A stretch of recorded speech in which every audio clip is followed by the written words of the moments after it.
on the Keneme, I don't want to take any phenomenon anymore. And I have na go Kaisia, but I not go Kaisia, not do. Yeah, all you 2 o'clock. If I want to name any more, we got today from us. Direct, we can only about it, we can only more about it. When the end, we go no to no, what's good you were there. Kai see where to the Bali, you are going to love it. So in Olana, it will lumbo. About our professors, no, and the malo, you understand. So, Afambo good na VFS. And I topic I were today, bo topic I were today, bo if you ema ugi about marriage, is a marriage as that is dynamic in marriage, dynamic in a marriage. So I know what you because all youth, my favorite was marriage most times. On a follow. When you look, when you put a loan or will work, the next thing I say, I gen one. So, the one I had on the studio, the Maya Master, Namnakani, the Maya Master, I call on. Okay, I'm about Maya Master, aka Papa Ngori. You can call me Maya Ike no Kwalo. Dalono. Then, the Bena kept a for Abum Ezumikenna, Kejo Paka, Wemalo. Jami. I'm going to non Jammy. Yeah. So, the Maya Master, in I topic guys were the dynamic in marriage. So I want to clear because I benefit basalo marriage or youth o'clock. Okay, dynamics. Most of the time. Yeah, dynamics. I feel no jebe na ups and downs in a marriage. Before na na marriage, it was yaga. Mana enwe mo ajuju can from Njami. Yeah. Baka. According to my master. Yeah. So in even a marriage, before I ban that ifemeni mo ba yeah. chika siro. Why is it that na okay, onwe ncheju abia na nwanya, that is a wife, nwe ego, nwe uno, where the capacity nwoke nwe mana nwoke no capacity keja yeah. No capacity most of the times. So why that capacity can even men na ya agba alori ya no nwe close jije by cheating. Kebe na omegodi that kind thing na ke men na ya nabatare because I'm na most of the homework na fear all right na me no nwe dey be na no be ma come go me na bu. So abịazịa na nwaanyị nwezi bi ya nwa, ya ga-esikwa ya na ọ na-abịa. So do you think na ụmụ nwaanyị kwado onwe fa n'ụdị anwa na fa ya na nwe ije ba cheating? Ịmago na awara anyị kala ụwa. Okay. Ihe adịbalụ gboo maka na nwaanyị ji iche ite ọ na-echi ite wute obie na ụbụrụ ya. Fatụ nwaanyị na-abịa ewu ochitire. Yeah. Before one, I'm not quite talk well. Yeah. Before one, I boy ya. Also, I go out on airborne off. But I only have MBC code by yeah, good to say. Also, I go out from a beginning and abono. Before 1 week is when I get me. Mana, what is the whole work? Take it mal na why aside go. Ebe na woro why in order no be that feeling na ojijebe. Question anything about it. No. So why do you feel no side go out? Ebe on like you for yourself based on. Magwado nende. Nwoke aro n'ede. Emero ge wolu nwanya. Aro n'ede ge wolu nwoke n'ime. Nwoke aka wolu aro. Owu na ewu nwanya, maybe na ewu kata nwoke aro ede na mege wolu nwanya. Then I want. Can call no. Okay. As ni okay no na navo. Go want alie 30 de cream. Yeah. Akwata go mo gwa akwo nwanyị. Akwata gwa akwo nwanyị.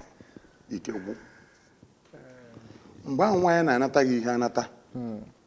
Onwe ho hope. Enyu onsi ogbo ye. ihe ọ bụla i mere dị ya mma maka ife anwụ na-anata gị. So immediately o nwere onye na-eme ihe ahụ ị na-eme tọpụọ ya just 1 inch more. Edeskwe material. Nwezikwa oji ga-eme. Ọ ka ndị epiti wee some boys ya nọrọ na-asị gị the girl lost me so much. Iwe ewu. Ọ ibe ahụ ị ka na-eme o ji wee onye a ka o ji ala ọfụ mgbe ahụ ị na-eme o nwebere alternative gụnwa ka ji flag. Enwere enu other person bata anụ ka ejegoro obere n'ime ogbe mgbe anyị nọgoro na music. Ihe enweta nwa ị na-ego n'ihe dị ka mebi ya go na-agụ ya ije na nke sọp gonye nni ọ na-elie mago once in a while mgbede na anọ na-eme ya na holidays moto ebunata ya. Ya moto bunata anya ụkwa amadụ m na just moto bunata ya ka ọ na holidays moto bunata ya. Obule ebe n'ihu hostel ebe ahụ ị na-egonye nni ahụ kwụsị ya ịma na nwa ya evula akpa gbago enu ọma mbịa gwa ya na atago ịmarizi ị ka na-atụtụ nweta ego onye nọ n'ọpa echelon. Onye ya eji moto bunata ya ịjụọ ya ajụ mgbe ahụ kedu ebezi ya ọjụọ na anụ what do you mean ọmịa mbọ aka m ji ekwu ya ọ bụrụ ị na-efolo na Facebook a na-ekwu nwoke ọbụla ji echụba ego ọkọgụ na akpa akpọkụzie gị ma ga aza na kweme ya akpasị na mmadụ akpọkụ dike ọ mgbe ahụ ọ dị n'aka eji akpọkụ dike ọkọ ọgụ na akpa ibuzi ebebebe nobody will call you again. Ya na nwoke ọbụla na jiri ego alụmelia nwoke ji ego dịka nwoke a nwere amụ na nwoke jiri ego mege dịka nwoke nwere amụ awụ udo dị afọ m ebe ị na-aga ebetago maka ọ dịghị n'aka iwe nwee choice a na-asị na nwoke nwere klas gị mere o ji nwee klas ego. What about abilities? Which ability? Dịka gịnị? Ịda afọ ndị bouncer nwere ability. Ebe nwaanyị enye attention bụ na dọọ klọb ahụ na ọ ga-eduba nwunye tinye n'ebe big boss ji ego ya anọtụ ego. Ọ nọtatara ego ahụ wee bịa ọhịa dị ndị bouncer n'iru. Ọ mgba ma ọ bụ aka sọsọ ya bata bouncer amarụgo na va ya alụ leta onye preferential treatment duba gị ya o jebe ya na VIP ebe ndị ahụ ji dị ego ya etu ka o nwee ike ịtụ ụta ọ pụta onye setụrụ ya ka nduru na-eje ka bouncer mee aka utubetunu slippers ivi ọ na-aba bouncer ama mmekọ. The Maya Master, let's see your opinion on this segment. Well, let me refresh your mind. I'm not making money. Go ahead. The question is, why and where ability can one say one ability based on no where funds where go or when we're close to GJ? Do you feel that kind of why that you can need I forgive?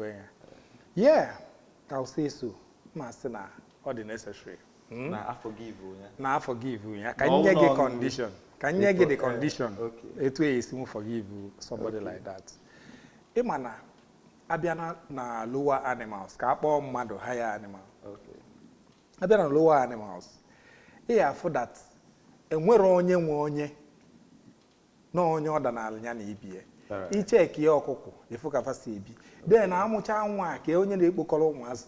The woman on wine. If you are below me and aga, a bueno agavagolo. If you ewu na azụ nwa na efala mkpi agavagolo onwe. If you nketa ọ na ọsọ ụmụ ya oki agavagolo onwe. Etu aka ọ dị normally. So, but when you come to human beings, mmadụ chọọ ka fa gosi na fa nọrọ na the same level with all these other ones. E wee decide ya because I didn't show now before marriage we believe forward now try go so many other ways or walk. Then if you go to Bible, Adam wait till Eve. That's just to try a marriage ordained by God. He who finds a wife find it a good thing. Now going back to the question Ejo.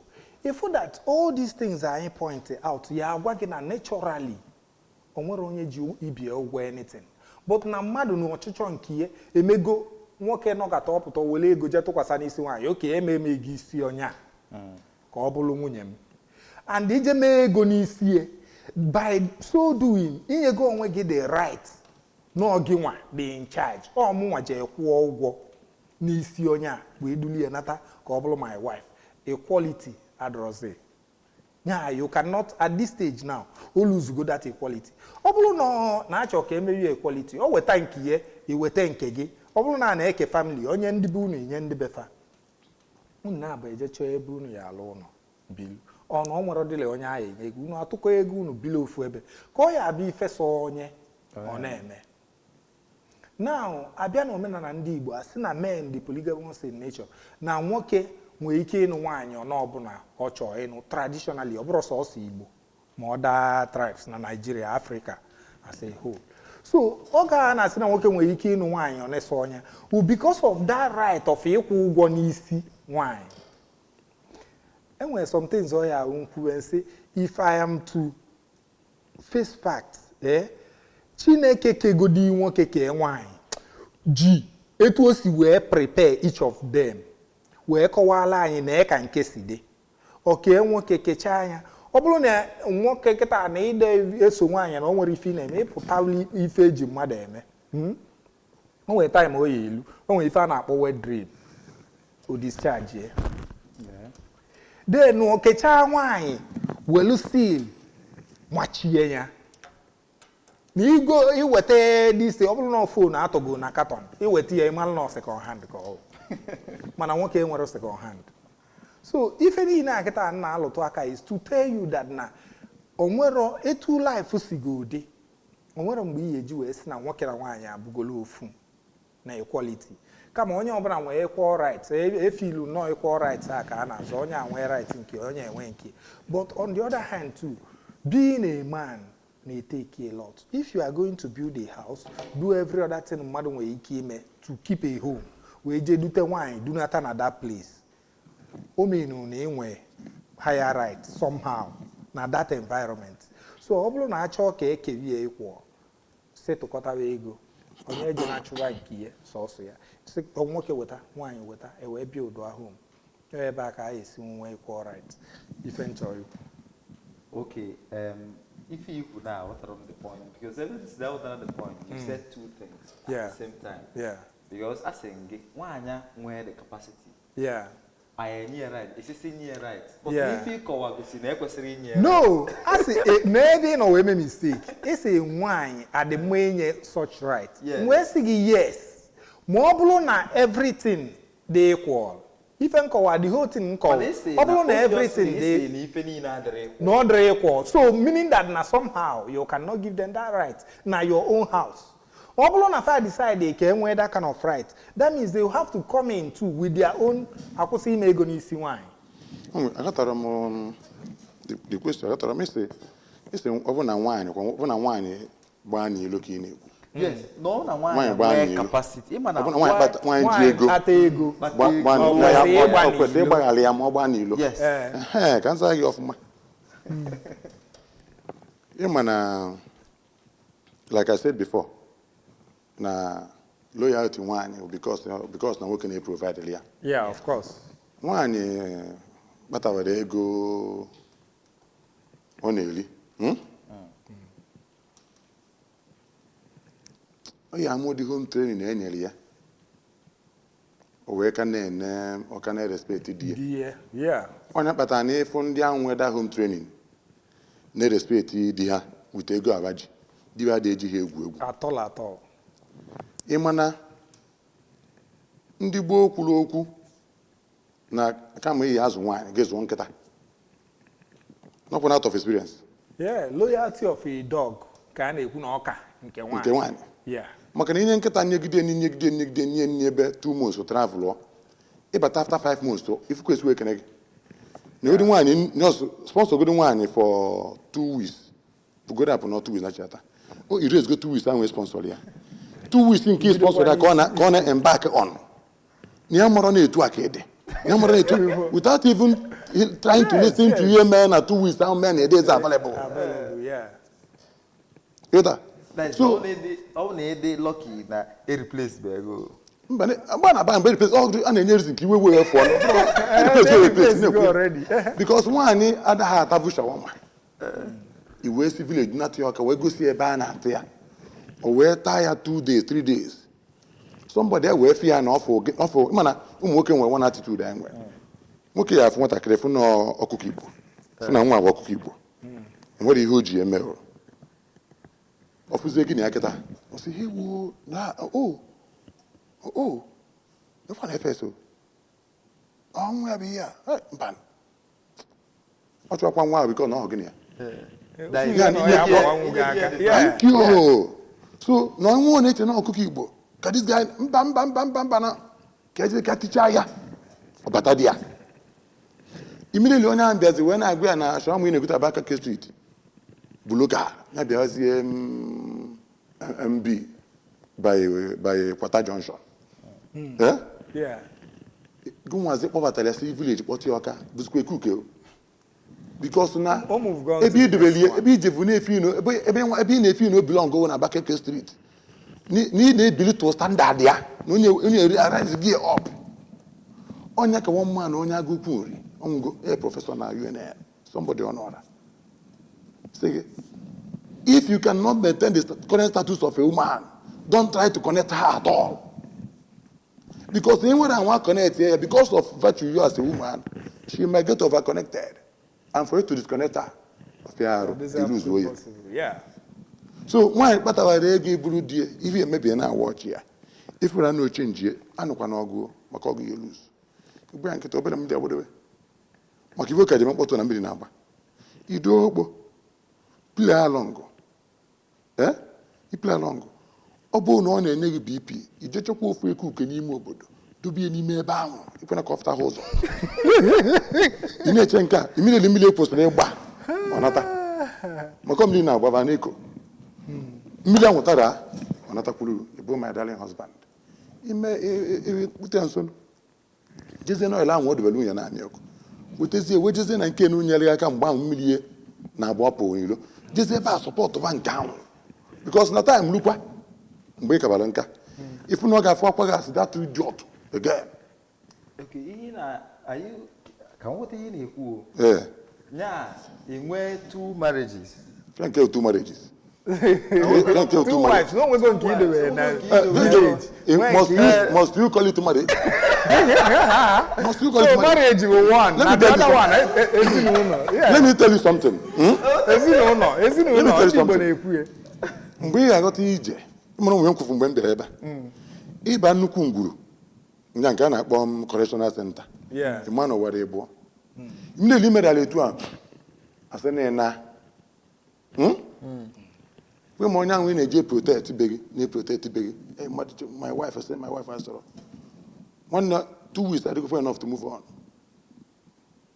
2 weeks. It was then Wabulo obi na nke nu kpatazire ego na mgbe sinso kpata ego na na-emeze gị makwa onye ahụ macha we bule n'obi BP stroke to you for free. So here they able anything you make to make sure ndị personal mental health need you okay when eche mentally when eche mgbe mmiri ya kwụsị ịgba ka o wenatakwazie back mekwa ya ọkwụ onye dị ndụ na akọ na testimony ikubere on the process when you for free ufu aka na ori na village akuchie ye ifeba na agba egwu ni nago ino na mu ina eli alere mana njami ibuchali ife anisi neze na apiko na agbo keke esi enjoy life ai dey enjoy no obuso owu onye gekwanti onya ka ju agba ife enwe ma ajiju ma aju njami from ife iko now ịkọwago na nwoke dị free ọ dị free na nwoke na nwaanyị dị free ịpụ jee chọtakwa ekuke ma ọ bụ na nke ọ na-anụ na nye nsogbu n'ụlọ data ekuke a ọ dị ekuke nwere future. Thank you.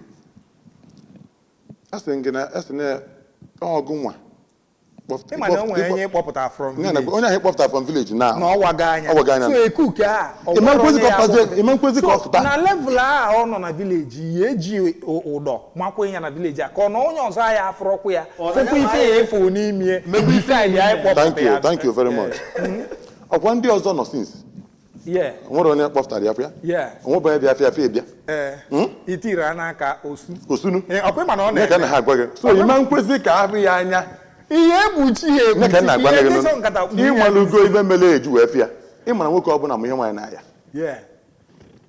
anyị nwa nọ na street ya gwa gị ihe ahụ nwaanyị na ọ dị very dirty na ife na-enye ya na ọ dị dirty mana gị nwa nwụ chairman mana n'ime dị mma ịma nkwe ka maka ịmụ iwe nọkịta asị nọ ndị Gen Z ife ahụ n'anya ka na-ekwe ị ga-maintain status quo ya nwụ n'ilu ahụ ama ndị flash na mmadụ ama ahụ ya gị ọnụ ngwanụ ka m bịa ebe anyị na-eje o nwere ife ịgwa BFS esi ya na ọ bụrụ na ọ chọta nwaanyị kịta ndị mmadụ nwere ike na-afụrụ nwaanyị a na o nwere ife ọkwụ n'anya mana mbọsị afọ gịnị ya efu ndị mmadụ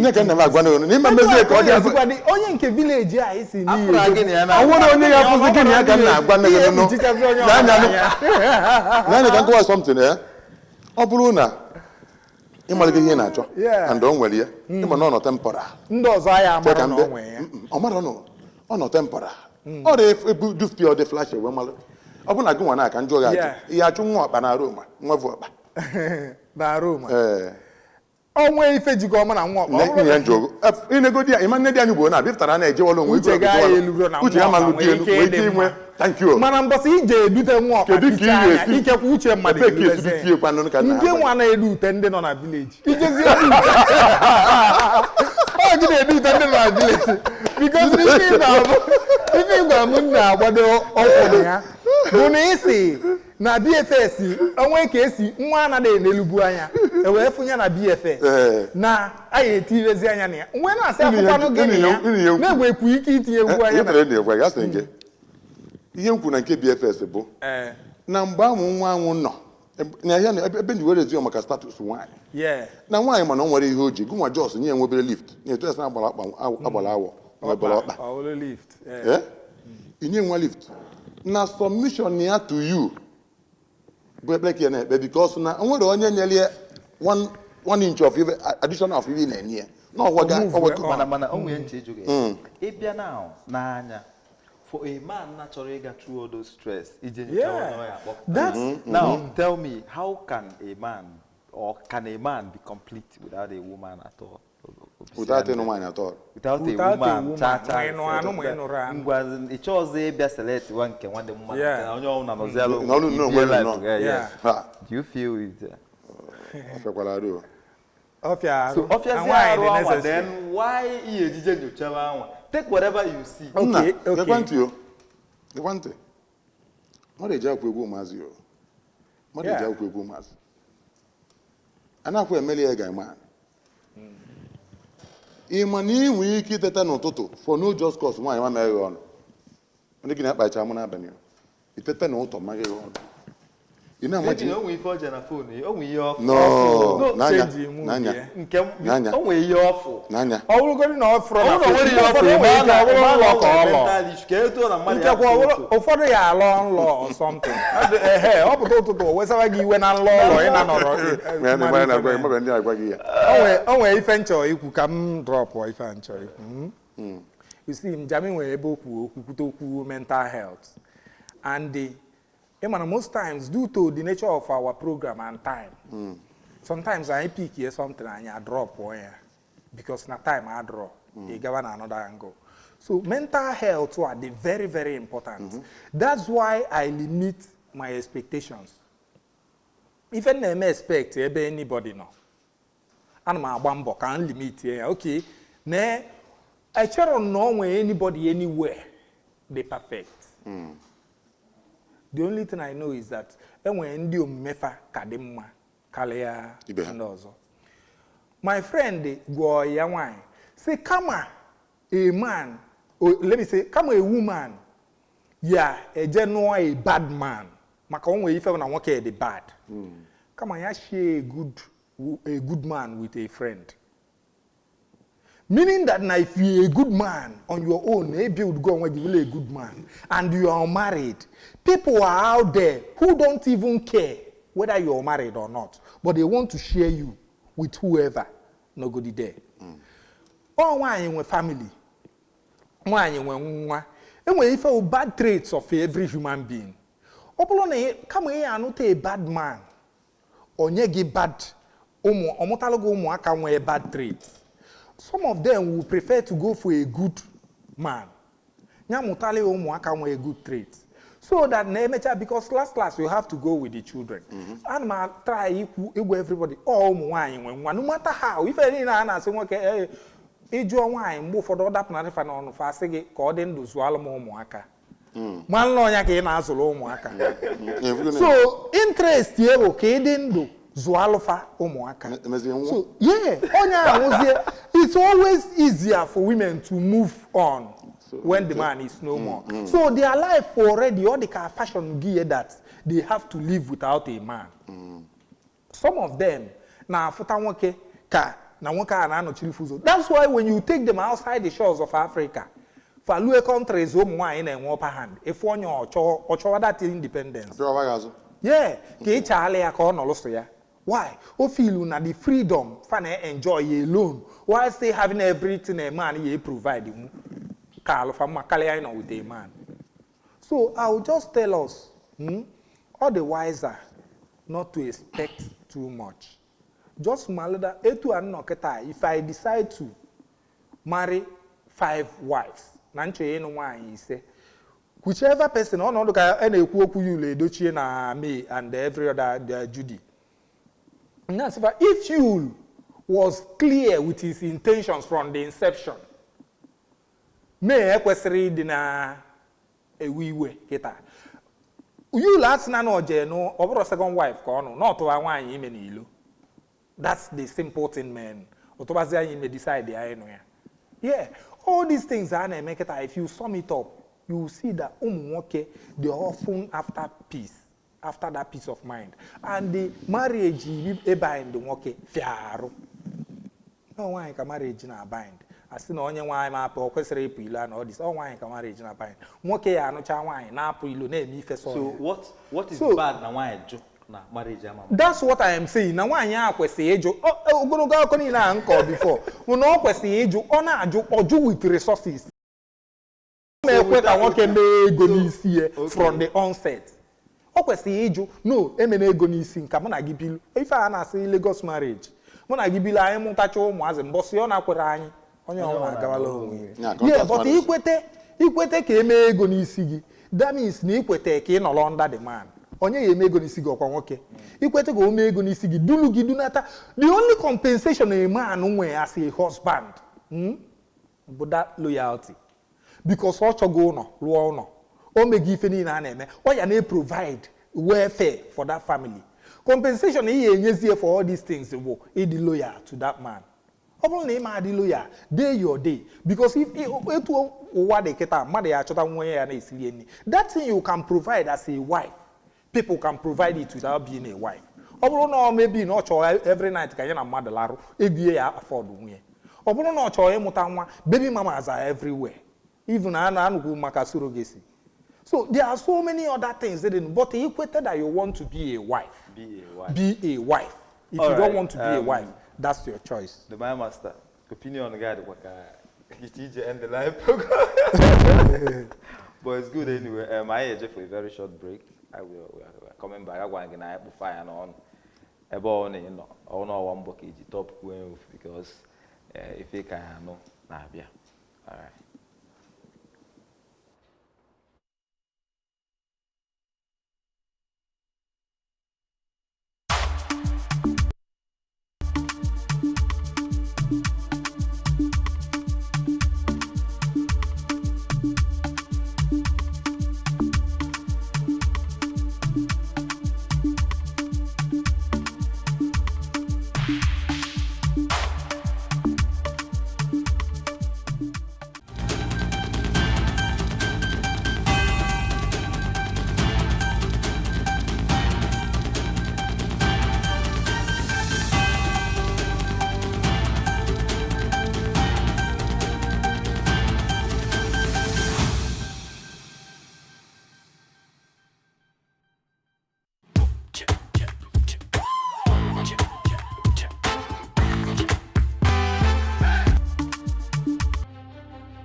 Anambra Broadcasting Service, ABS. With delight, we bring you the light that we bear through our illustrious leaders.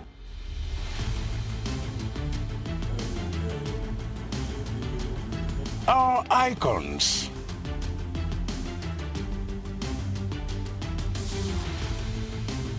Our industrious people. Our rich culture. Our places of pride.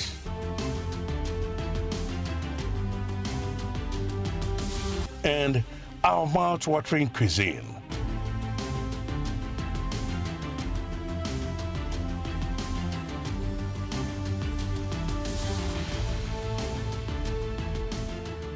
With unbridled professionalism and renewed tenacity, we serve you real-time news, information, entertainment of varied genres with unfettered reach of your clients and customers. AB.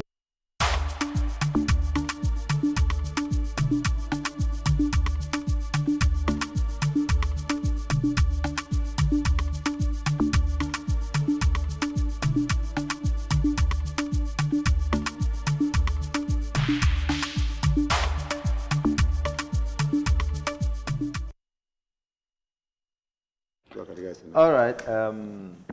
Again, Funa, Kawi, welcome back. Yes. Templo di Maria. Yes, sir. I can mega for. No, sir. No, sir. Mazi Templo di Maria. Namba Africa. All right. Templo di Maria. Yes. If I na Kalibo dynamics in marriage.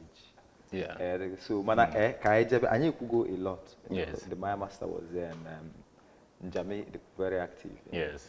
So let's go to Chike. If I'm online. Oh, Chike and the river. Chike and the river. I don't want to make a river.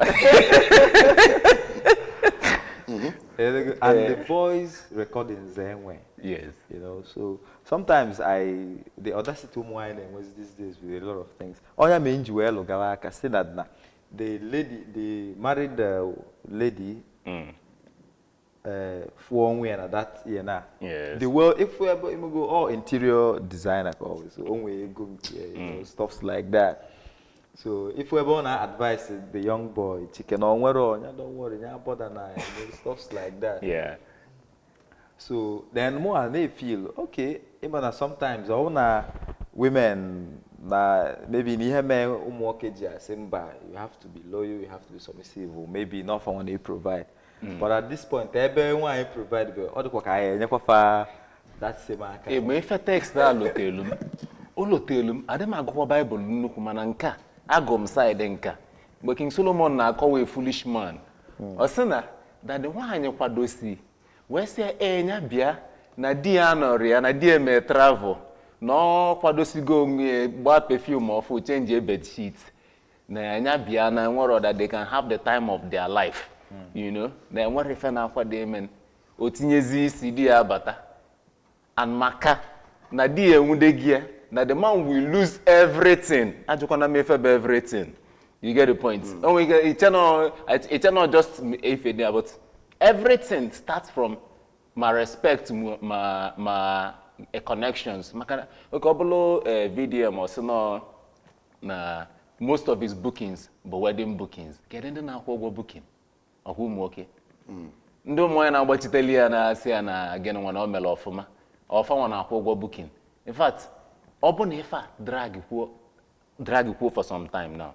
You'll be surprised na. Nwanyị obuna no katasi die ese kpọrọ ya Chike die enyo. And die enyo ndị ọzọ niile ama nkwezi kpụ ya wedding booking. All right, Jabi, let me come to you. What we about the Chike and stuff. Now, in Ifuna, people and what a problem with the Chike's act. I don't think there was so much problem with that event, you know, because everybody. And then what problem? Everybody. And what problem? My flavor so wait everybody on the Chike side, you know. What on even come on. Even the woman said people were siding her somehow. But they divided though.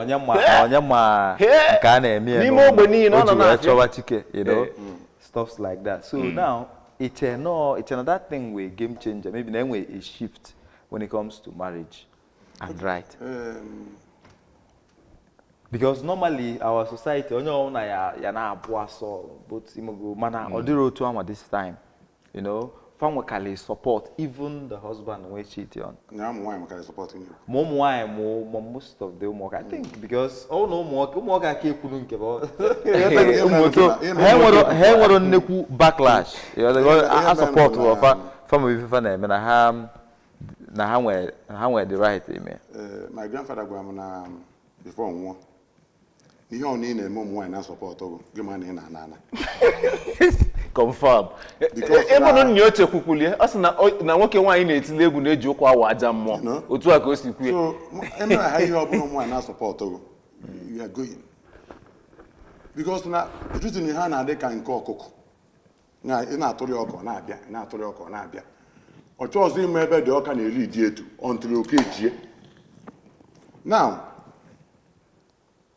nke nwoke dị na nwunye ọkụmana akpata anya ba nkwa ahụ maka o jigo expose oye to life ọ ekuke ka ọ nụvụrụ ekuke ka ọ nụrụ because from ihe o kwuru na ọgụ ha akwụkwọ na ọnyanwa gbara mbọ fụ na ọ gụtọpụ nyanwa iwetara ego jeju aka ibe business onye nwere passion for interior decoration and whatever ọ dị ya na-abụ onye ọrụ ya bụ nwoke je mee training ye for I think ebe 4-6 months ihe o ji weje mee training bụ na ọ chọkwaghị expose ye karịa na ọ na-atụ ya ka onye akụziere ya ọfụma ọgbakwu ya so nwoke amavugoro ụbọchị ụtụtụ na nwunye gbara ọrụ ebe ahụ o jiri aka jee training ka e jiri aka kụziere ya maka ọ na-afụrụ anya ụmụ ụmụ ya ndị soft no ebe ị na-akụziri ihe obere ọfọlwago ka ma emechazi ọsọ na adịkwa nso n'ọnwụnwa so the guy man knew na nwunye gbara ọrụ na mgbada jiri aka ya jee training okechie kọna niile mpụta ka ọ na-eke because ọsọ ya bụ pride onwe o nwere ihe nwunye ya ya emeli ya onye ọzọ ma mmenwu o jiri aka jee ka ekechie ebe ahụ na the training na-achara ji aka akụziere nwunye at the end of the day ife ji ekwu ya ụgwọ bụ ije wekwara site na ahụ na-protect je bọọlụ nwatakịrị ụmụ nwaanyị na-agụrụ anyị a na-akụrụ ụmụ nwaanyị aka ụmụ nwoke na ọnwa program na a na-akụrụ ya egwu na o mere ọfụma ọkwa na alụ na-achọ ịgba afọ na be anyị alụ bụ ya na-achọ ịgba afọ na be anyị bụzi omenala na nwaanyị kpatara nwa obere ego nwoke na-eli aka ọ bụ na da mma na ahụ eji akpọpụta ya ebe ahụ ọ nọ oya fụnwu nke nwoke na-agụ egwu n'ilo anya lisef ibe mmanụ mma ka nkụ enegokwu ndị ụmụ anya apafụ na ọ dị ọcha agba agbọ ikuke ka ọ bụ inene ya ọfụma weta mpichi ya nene ya sọsọ ihe ọhụụ na chukwu melie ọ dị ọcha ihe ọ dịkọcha ine ya anya ọfụma ifu na onye agba agbọ ikuke opportunity ka ọ bụ because ọ bụ na mama na-eje oje kpọta ya n'ụrụ ya kedu ebe ọ ya nọ wee mara ebe Lagos dị anọ status dị ka o ji wee status dị ka o ji office ya na die na ebe die bilongo ka chọta nwere obere small age over die because na nke nwoke na-agụ egwu ka na-agbago die na-agbadazi agbada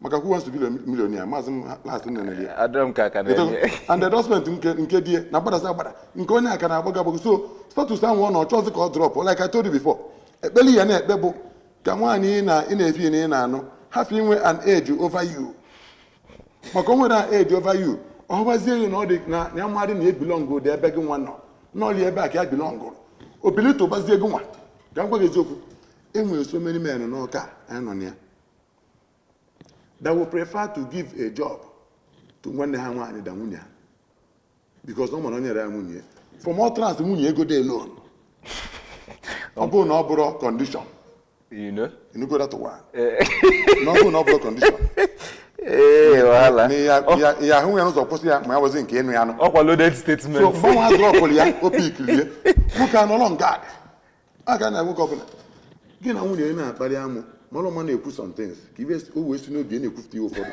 iwe nwee ike mara ebe ihe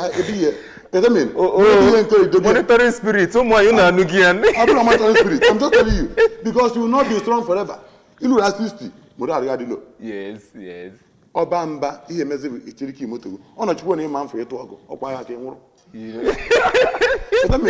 because ike adịzighị ji anụ ọgụ mana ibe na-eyi mala ebe ihe nyedobe pawa malụ ebe ihe expose dobe malụ finance isie because o nwere n'oge nwụlọ fọ nwaanyị ma na ọma ndị nwụsọ submissive ma ego dị ya n'aka because ba na-eshi oye nwaanyị ma na ọma ndị submissive ma ego dị ya n'aka ibido n'oge maka ịnụgo anụ n'ime mmetụ kajisi bie nku n'oge kajisi bie so ati na-elusi isi ka o nwee ike ịnọ nwụna ene na-asị gị ha dadị anyị nwa anụ ihe a dadị anyị hafụkwa na ọkago nke ahụ dadị anyị nwa anụ ihe a ee biko aka m adịkwu ya ịma nke na-ewuzi na fellowship nke na-ewuzi ụmụ nwaanyị kịta metụ ha efe fọm kata ya ejebe fellowship bọsịsọ ọlịa afọ ma nke na anụ ha jezie fellowship ka e nwesịrị ịbịa na fellowship e nwere lọya e nwere ibe niile na ya so e nwere ahịa na ọbịa ọsị na ọya nwaanyị ọtụrụ onye na the platform va na WhatsApp group enyezie ya advice gị ọya eme mana ọfọ ọya nwaanyị ka ọ gwaba na o mere o were sote gị n'ụlọ so ọ bụrụ na ị kwụrụ ka nwoke si akwụ ite na-egwu egwu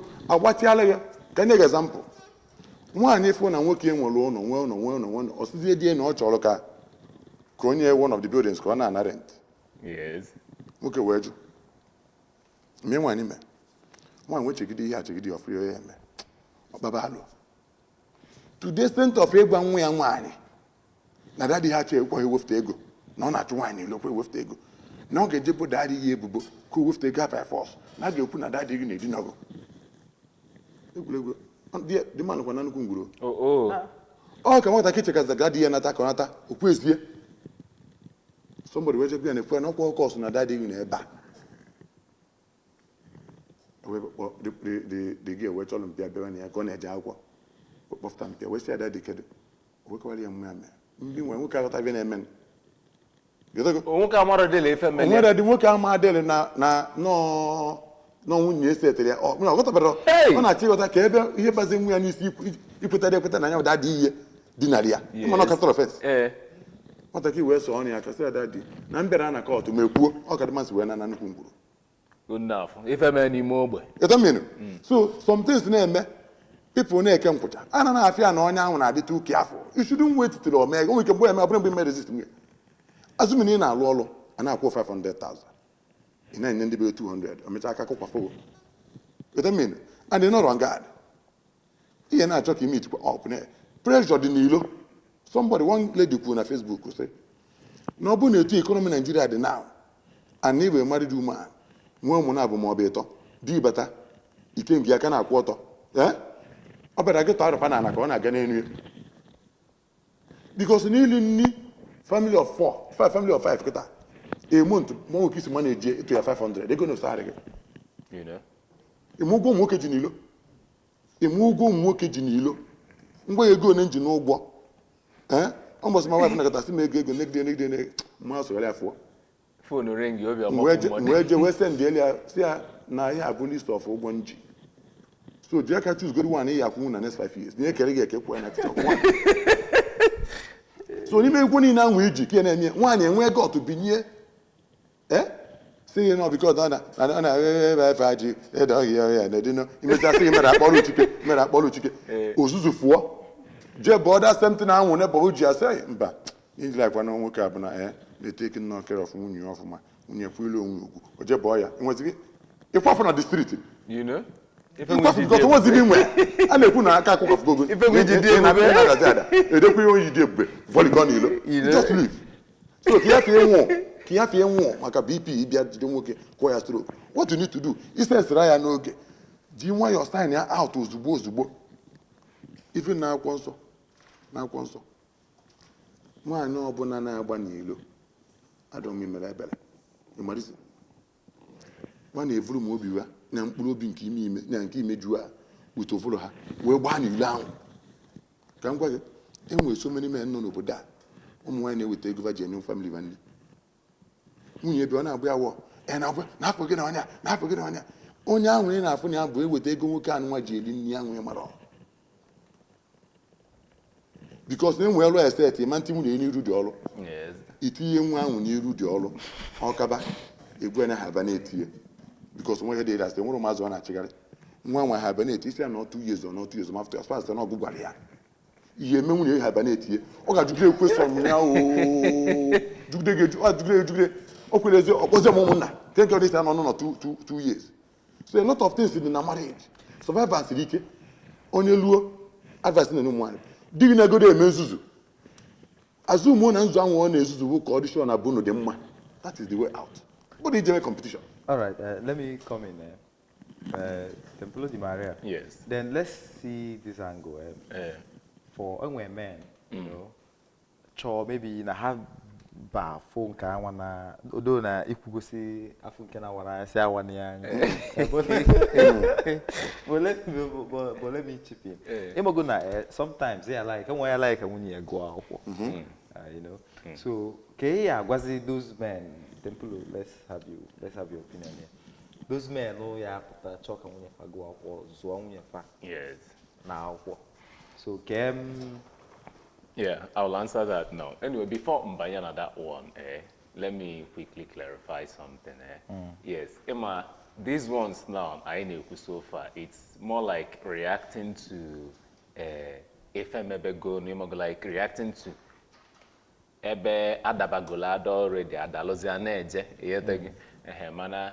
Before you get to that, in marriage, in any relationship, and about power dynamics, and in to a great extent, many of us will be illiterate when it comes to marriage. Many of us, marriage course I want to if I want Hollywood na almost storybooks, I go but Cinderella no more never. And then artists, many of us, our education on marriage is possible, that place. And what they usually talk about is the attraction, you know. But attraction only starts, it doesn't sustain. What it takes to sustain marriage is character. So most of them, even most of his songs, it talks about attraction and then heartbreak. It doesn't talk about sustenance. I am pick this guy over him most times, but Johnny Drill. Johnny Drill when can wants to know, I'll love you anyway. If I don't get money again, get one. Because he goes a little further than if every other person. So in most cases, we stop at the attraction, and then if after the attraction, but if most people now marry. So when he gets to that point, or from every angle, you know. So what it takes to sustain marriage is beyond love. Love. Many of us are not ready for love. Many will hold you and tell you I love you. But in reality, I desperately want to hold you because you are my ATM. You get the point. Mani love. Love.